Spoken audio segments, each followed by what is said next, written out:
Department of Justice sent a racist blog post to immigration judges and individuals who work in immigration court.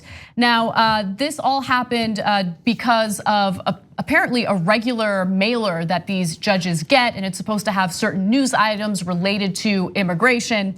But there was one blog that was shared in that mailer that was problematic. According to the National Association of Immigration Judges, the Justice Department's Executive Office for Immigration Review sent court employees a link to a blog post from VDare, a white nationalist website, in its morning news briefing earlier this week that included anti-Semitic attacks on judges. The post detailed a recent move by the Justice Department to decertify the Immigration Judges Union.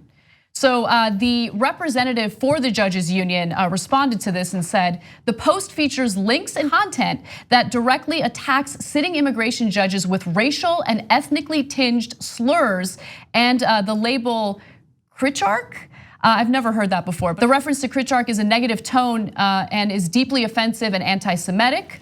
And also the VDare post includes pictures of judges with that term preceding their names, a reference to ancient Israel during a time of rule by a system of judges. These guys are so racist and bigoted. They found ways to be racist in ways I didn't even know. Yeah. And so, look, all my life I've lived in communities that had a high percentage of Jewish Americans, right? So I know a lot of Yiddish words. I grew up around it, etc. And unfortunately, that leads me to also knowing a lot of anti-Semitic tropes that they had to deal with. And I've never even heard of Kritchark. I mean, they had to go deep in the anti-Semitic well to find this thing, okay? Yeah. Guys, VDare is a well-known racist website. Like, if you're putting a link to VDare, you're not doing it by accident. And you're sending this to immigration judges when it is such a specific anti-Semitic slur against Jewish judges. But that ain't no accident. You meant to send this anti-Semitic thing as pretty much a threat to the judges you're supposed to be working together with. I mean, there's these monsters that go bump in the night, and now they've infested our government. Yeah. They're all over the place, and you don't know where they are. People with wild anti-Semitic leanings, buried in the government, and brazen enough to send this to judges. I think that there are more of those people in government today than there were before, but I think that they existed before. They've been there for a long time. Yeah. And you know what? The chick, Malcolm X, when he said the chicken's coming home to roost, I know he was talking about, or they said he was talking about JFK, but the thing is for people of color who have been in the presence of oppression their whole lives, this is the stuff that people have been talking about, the ghosts in Scooby-Doo that nobody ever believes us, that it's in the police department, it's in local government, it's in federal government, it's in the office of the Barr in them is what I call them, because I got a nickname, William Barr in them, but I call him Barr in them, and I don't call the president, I call the president Nutso now, because Nutso is a character in Above the Rim that was playing with an imaginary ball. So that's how I feel about him. But you look at this, and it's just, that infection runs so deep within the government. It's like the white people are now harassing the other white people, and now because people are falling out of code, and it's like you're supposed to be in the white people code.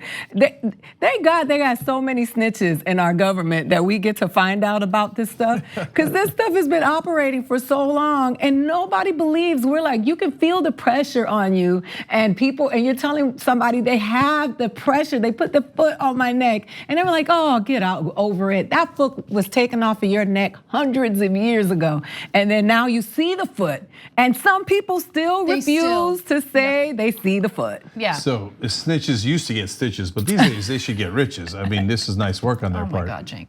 Okay, so anyways, but Aida's actually 100% right about the history of the alt-right. They had a falling out between the alt-right, so they had to create an alt-light, because the alt-light said, we want to hate everybody but the Jews. So like blacks, Latinos, Muslims, we hate them all, and let's spread fear and hatred about them, but not the Jews, because some of us are Jewish. And the alt-right was like, no deal, we hate the Jews too. Okay, and for them, what's really important is and they didn't want to let go of hating Jews because they think they're the ones that actually secretly control everything. That's like the most classic anti-Semitic trope, the puppet masters, and they run everything, etc. So that's why they can't let it go. And so in this case, they say, well, this is a third-party vendor, maybe. But you hired the third-party vendor who is obviously horribly anti-Semitic. I mean, do you think that it would have happened under the Obama administration where they're even if it was a third-party vendor, that they're like, oh, let's hire the vendor who likes to send VDare articles? Yeah, I'm not buying their little explanation. I'm not buying it for a second. And by the way, so they're attacking judges with these, anti-Semitic attacks. Remember, Trump is the so-called law and order president. Right? He's the one who believes in so-called law and order. He's a criminal himself, let's keep it 100. And at the same time, his own Justice Department is going after immigration judges. Trump himself went after immigration judges, said that he couldn't understand why we even needed to have immigration judges in the first place.